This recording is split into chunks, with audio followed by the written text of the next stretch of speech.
Bonjour, chers frères et sœurs.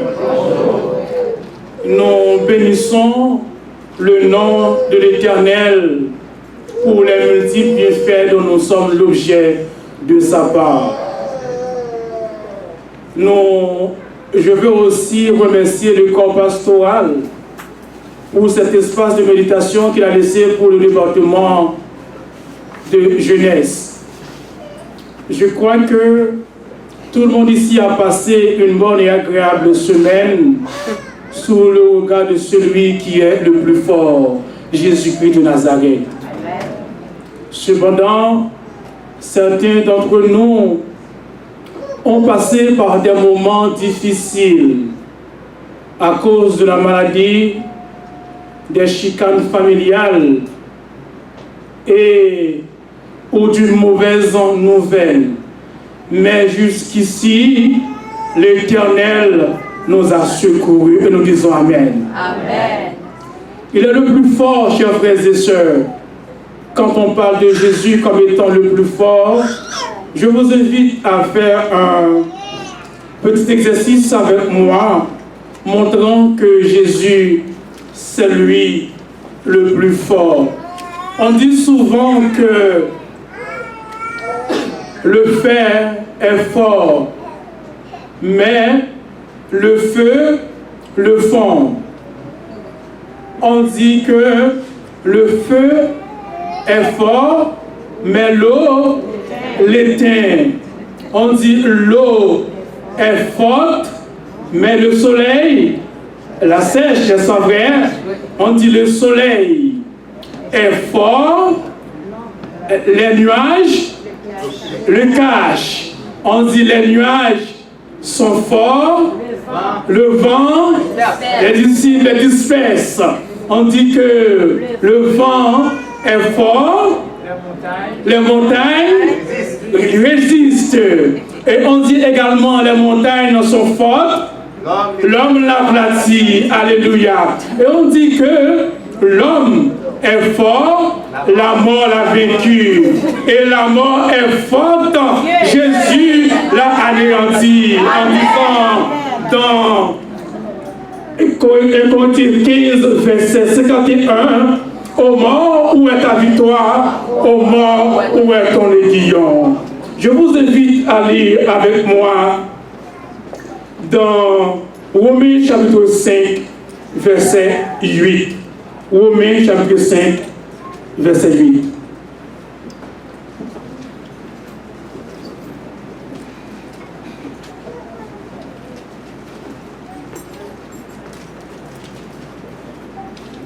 Romains 5, verset 8.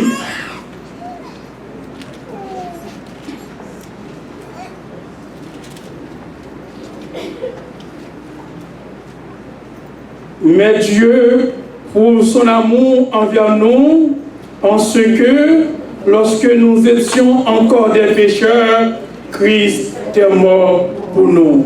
Baissons la tête et prions. Notre Dieu, notre Créateur et Rédempteur, nous bénissons ton grand nom pour tout ce que tu es et pour ce que tu as fait pour nous. Nous étions tous errés loin de ta face, mais grâce à ton amour infini, tu nous as acceptés tels que nous sommes. Derrière dans ton amour infini, Seigneur, bénis cette assemblée en prière et que nous sortions d'ici édifiés à salut. Qu'il en soit ainsi au nom de Jésus. Amen. Amen. Que Dieu, dans son amour infini, nous aide également à être forts, notamment en amour et en pardon, afin que nous puissions nous pardonner les uns les autres, nous aimer les uns les autres. Jésus, il est dit dans 1 Jean chapitre 3, verset 1er, voyez quel amour le Père nous a témoigné afin que pour que nous soyons appelés enfants de Dieu. Et nous le sommes. L'une des caractéristiques pour être enfant de Dieu, nous devons nous aimer les uns les autres. Et Jésus nous a laissé un modèle d'amour dans Luc chapitre 15, verset 12.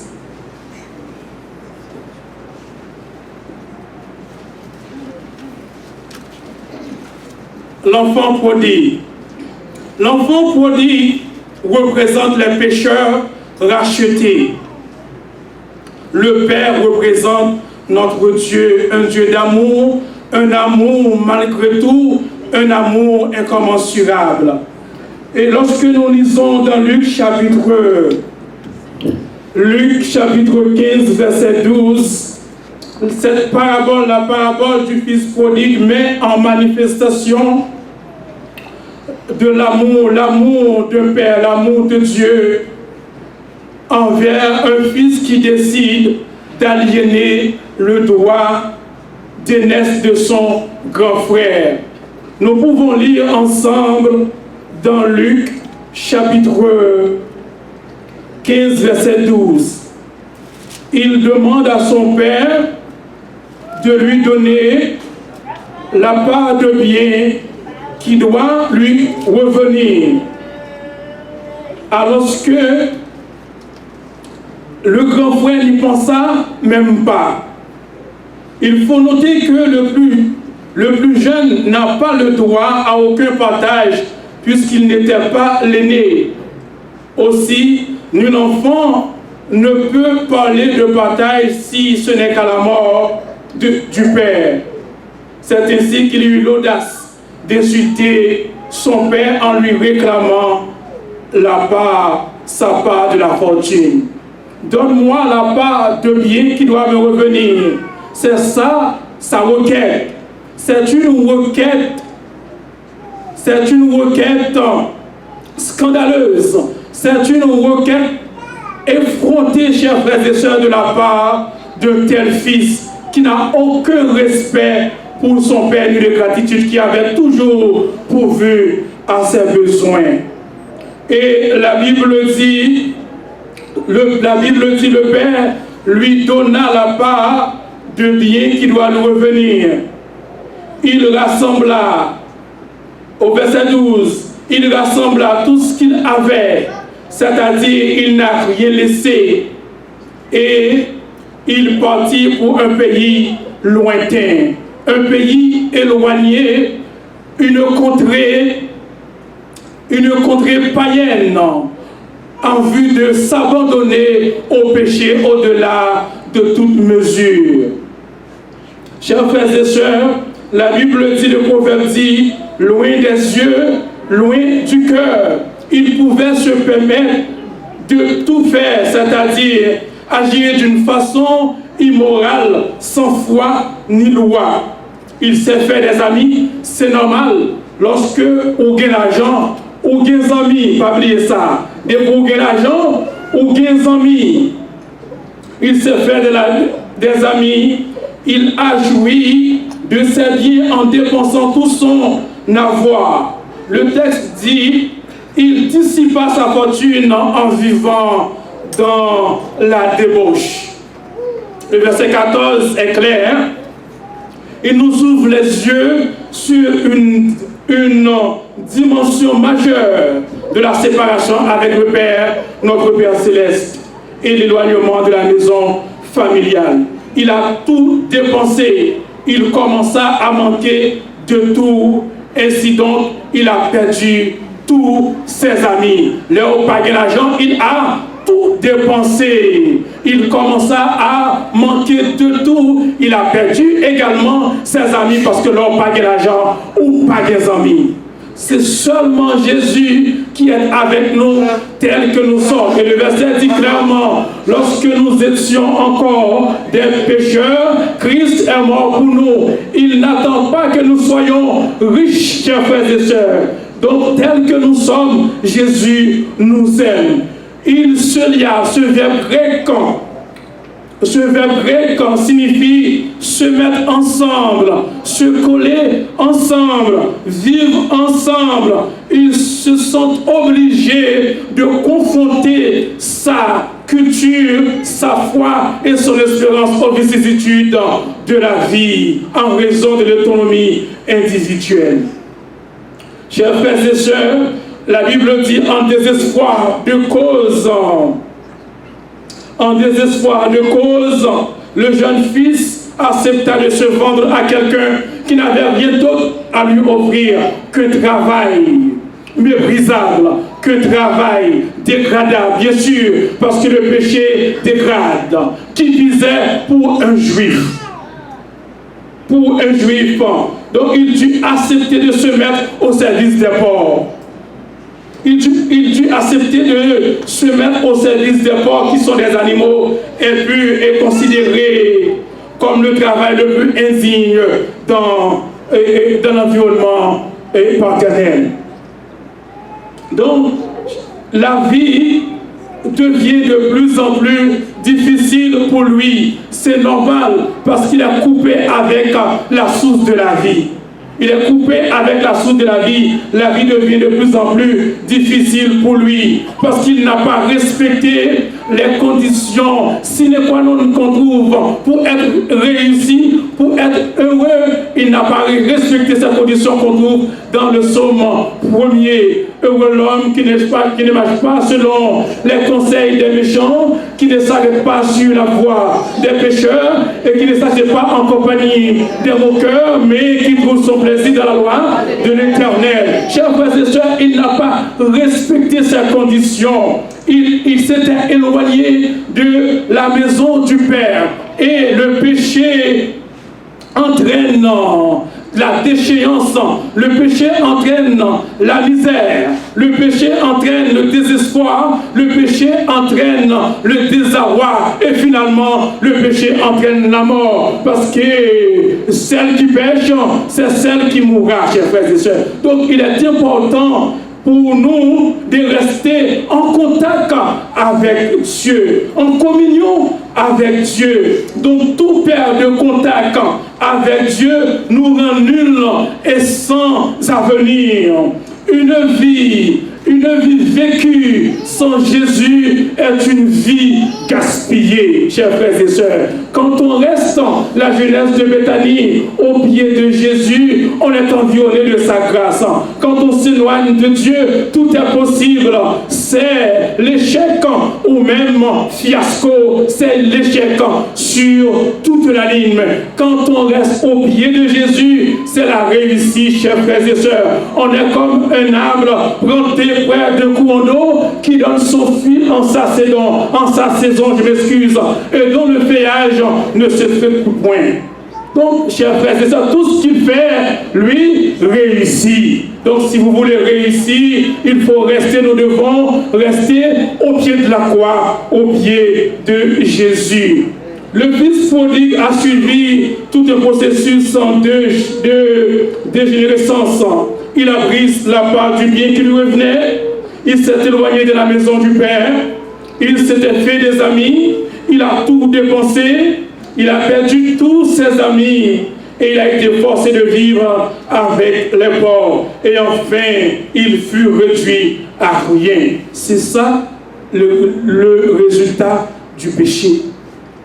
Le résultat parce qu'il était oisif.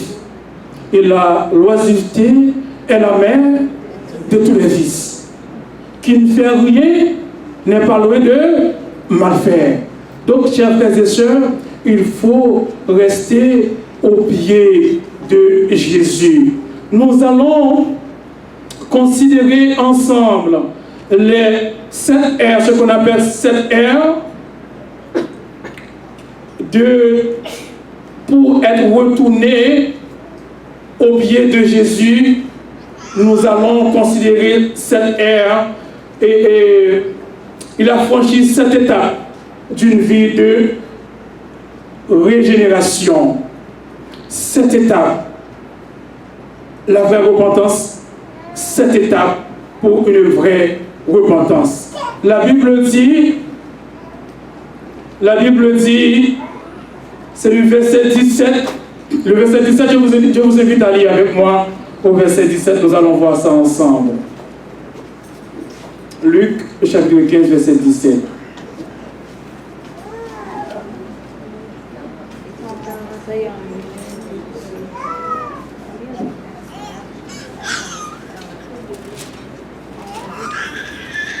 Si quelqu'un l'a trouvé, priez de le lire pour nous, s'il vous plaît. Je suis maître de vous.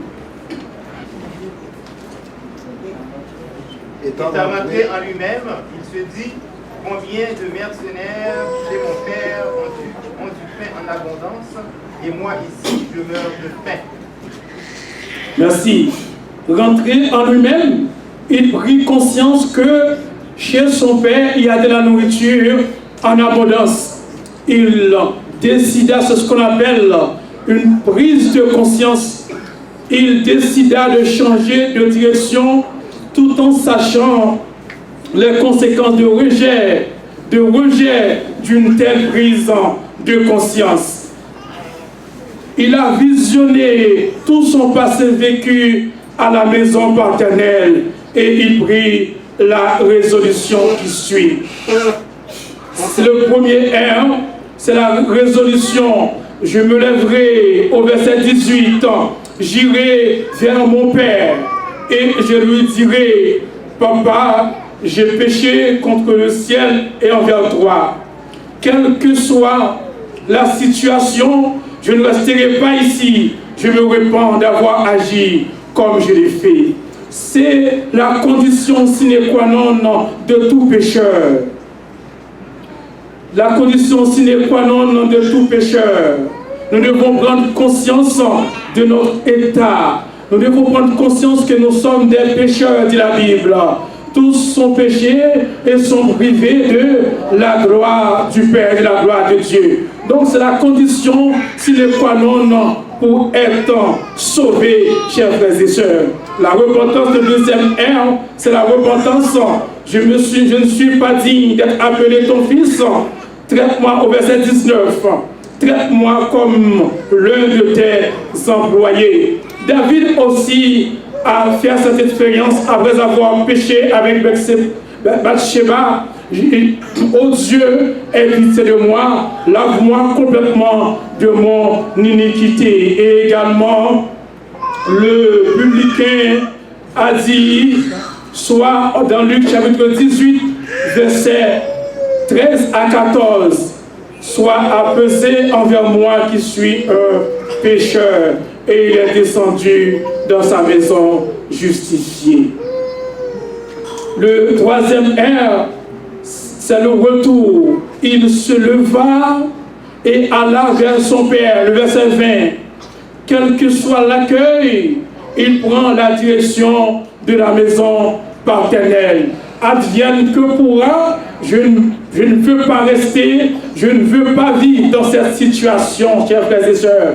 Donc il faut prendre la détermination, il faut faire le volte-face, il faut revenir à l'Éternel, il faut abandonner le péché sous toutes ses formes, renoncer au mal, renoncer au désir charnel pour venir à l'Éternel des armées. Donc peu importe la situation, quel que soit l'accueil, il prend la direction de la maison paternelle. Je n'ai pas été sage et je sais que je ne représente rien pour lui. Je sais que je ne représente rien pour lui, mais je sais une chose, c'est qu'il m'aime. Chers frères et sœurs, peu importe, il n'y a pas de droit, il n'y a pas de point de non-retour pour l'amour de l'Éternel. Il n'y a pour l'amour de Dieu, il n'y a pas de continent. L'amour de Dieu ne connaît pas de continent ni d'espace. L'amour de Dieu ne connaît pas de zone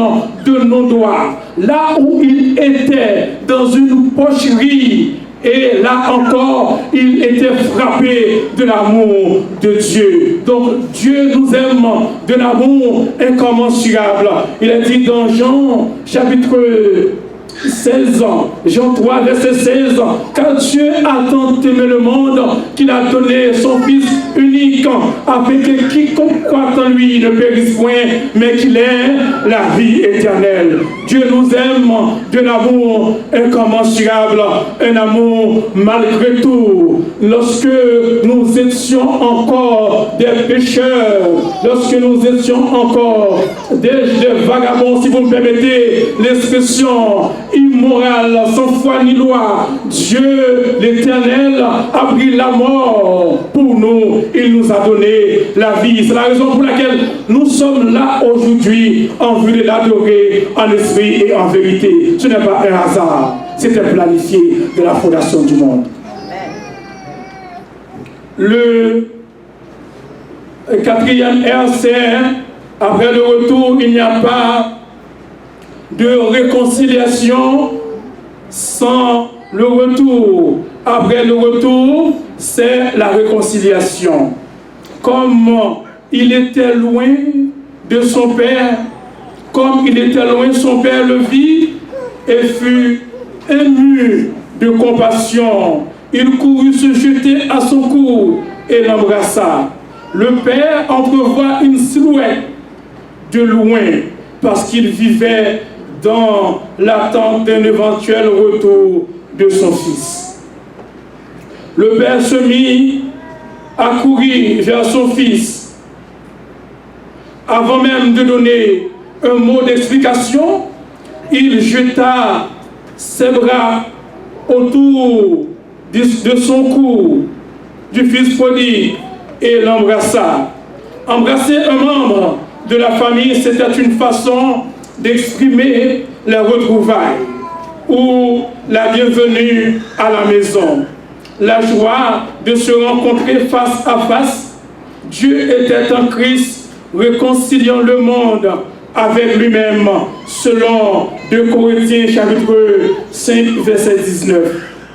Par la croix, Christ a ôté le péché, détruit l'inimitié, établit la réconciliation, établit la paix et entre juifs et païens, non seulement avec Dieu, mais aussi avec les hommes entre eux. La croix a une partie verticale et une partie horizontale.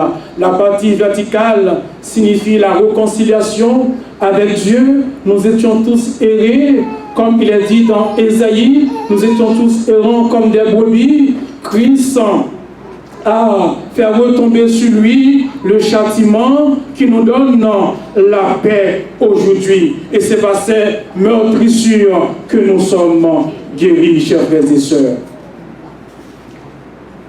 Il n'y a pas de réconciliation sans rétablissement. Donc, le 6e R, c'est le 5e. Le 5e, c'est le rétablissement. On a parlé de résolution, repentance, retour, réconciliation, ça fait.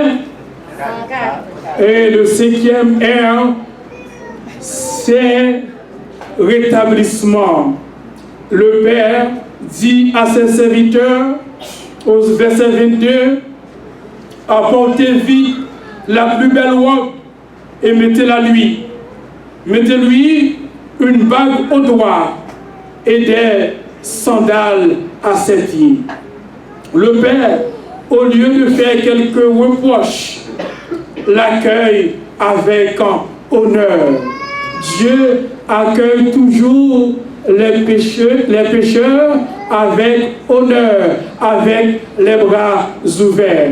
Dieu n'attend pas que nous soyons bons, que nous soyons parfaits pour nous accueillir, chers frères et sœurs. La plus belle robe symbolise la justice, la pureté et la sainteté. L'Éternel revêt son peuple des vêtements du salut et il le couvre du manteau de la justice. Il lui accorde la justification dont il a besoin, et ce par de vêtements de fête, selon Ésaïe chapitre 61, verset 10, Matthieu 22, verset 11, et Apocalypse 7, verset 9 à 14.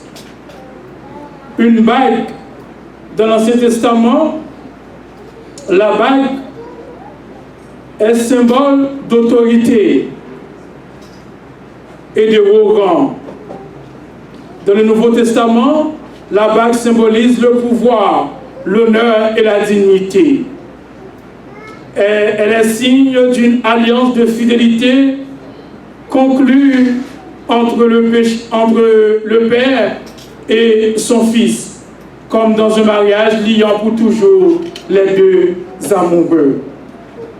Des sandales aux pieds servent à signifier que l'on avait conclu un rachat, un marché. On donnait des sandales à l'acquéreur ou à l'affranchi, geste symbolisant la transmission du droit de propriété. Il est devenu Jean de la maison. Chers frères et sœurs, mettez-lui, apportez vite la plus belle robe et mettez-la lui. Donc il est important, cette robe symbolise la robe immaculée de Jésus, la robe de justice de Jésus. Si quelqu'un n'a pas porté cette robe, il est difficile d'assister à cette fête, chers frères et sœurs.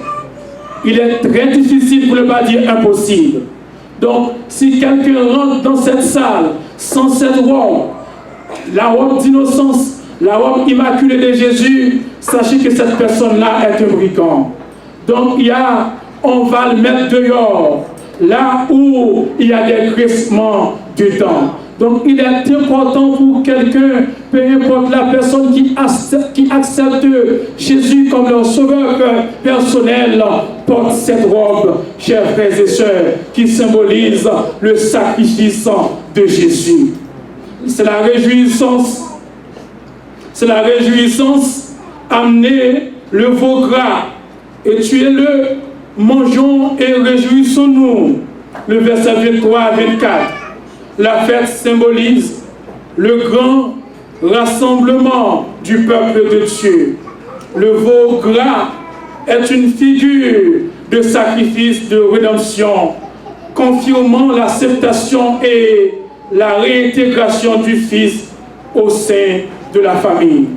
Alors que manger ensemble autour d'une table,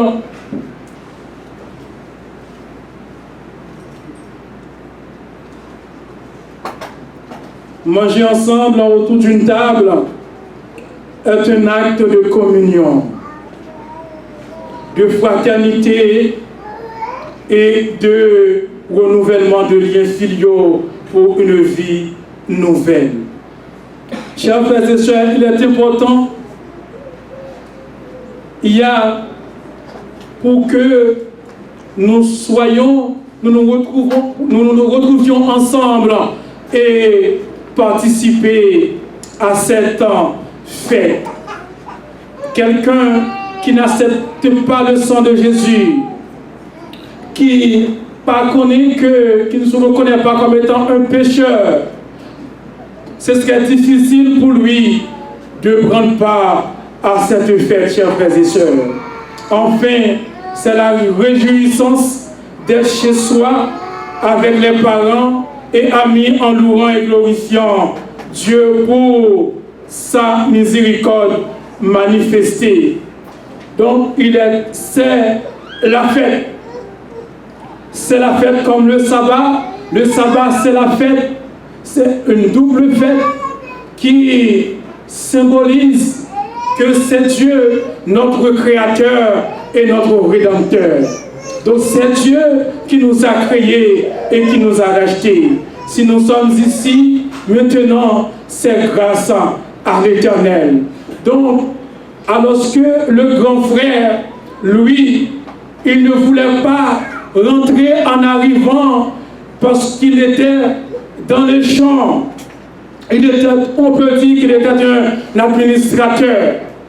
Il était là pour surveiller les employés. Donc, il n'était pas au courant de la situation. En venant à la maison, il ne voulait pas rentrer parce qu'il n'aimait pas, il n'avait pas d'amour pour son frère et il n'y avait pas également de relation entre lui et son Dieu. Donc, on peut se retrouver au sein de l'Église, être adventiste du 7e jour, sans avoir pour autant une relation intime avec Dieu. Lorsque, ce matin, il est important de prendre conscience de notre état. Il est important de changer de comportement, car on ne peut pas être sauvé dans le péché. Peu importe qui vous êtes. Heureusement, Bethanie porte la robe immaculée de Jésus, la robe de justice de Jésus. J'invite à tous ceux et celles qui n'ont pas encore cette robe, qui ne portent pas encore cette robe, d'accepter de marcher avec Jésus, d'accepter Jésus comme Sauveur et leur Seigneur. Chers frères et sœurs, on ne peut pas vivre sans Jésus. Loin de Jésus, c'est la mort. Et la mort, c'est la perdition éternelle. Près de Jésus, c'est la vie et la vie éternelle. Donc, il est important de marcher avec Jésus. On ne peut pas, tout le monde qui est intelligent, pas capable de vivre sans Jésus. Donc, il est vital pour quelqu'un accepter Jésus dans leur vie. Et chers frères et sœurs. Donc, j'appelle, alors que nous allons chanter tel que je suis, s'il y a quelqu'un qui n'accepte pas encore Jésus, on ne dit pas accepter Jésus, mais qui ne prend pas encore la détermination, la résolution de marcher avec Jésus, de remettre sa vie entre les mains de Jésus, c'est bien le moment de le faire ce midi, car on ne vit pas sans Jésus.